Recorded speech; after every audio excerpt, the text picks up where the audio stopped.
तमाम व्यूवर को अस्सलाम वालेकुम। उम्मीद करता हूँ कि सारे खैरियत से होंगे। मैं हूँ हकीम एहतशाम और आज आपकी खिदमत में जिस मौजू से डिस्कस करने वाला हूँ वो है जरियान एहतराम और कतरे आना, मज़ी के कतरे आना। जैसा कि हम किसी दोस्त के साथ बात करें या ऐसी कोई भी चीज़ देखें जिसकी वजह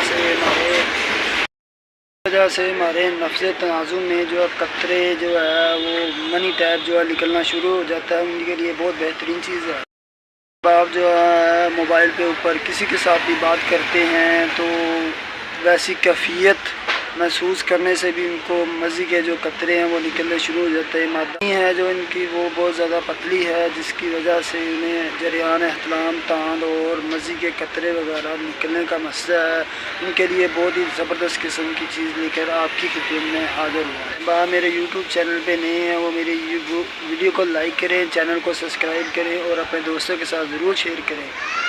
चलते हैं अपनी टॉपिक की तरफ। दोस्तों, मजून, मुगल्लद, जवाहरदार, ये किसी भी दवाखाने के ले लेनी है, दर्द की ले लें, करशी की ले लें या हकीम अजमल खां की ले लें।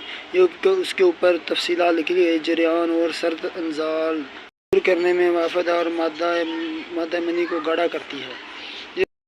बहुत मफीद चीज़ है। जो दोस्त सफ़ूफ़ मुगल्लद नहीं इस्तेमाल करते या उनको जो है लबरवा महसूस होता है, उनके दोस्तों के लिए बहुत बेहतरीन चीज़ है। ये इसकी तफसीलात इसके ऊपर दर्ज है, बहुत ही बेहतरीन चीज़ है। मैं ये कई मरीज़ों को यूज़ करवा चुके हैं, इसका बहुत अच्छा रिज़ल्ट है। एक हमदर्द दवाखाने की ले लें, ये सबसे बेस्ट होती है, ये यूज़ करें। आपको इसके साथ इंशाल्लाह बहुत ज़्यादा फ़ायदा होगा। उम्मीद करता हूँ ये वीडियो आपको पसंद होगी। मिलते हैं अपनी नेक्स्ट वीडियो के साथ, तब तक के लिए अपना बहुत सारा ख्याल रखिए। इजाज़त दीजिए, अल्लाह हाफिज़।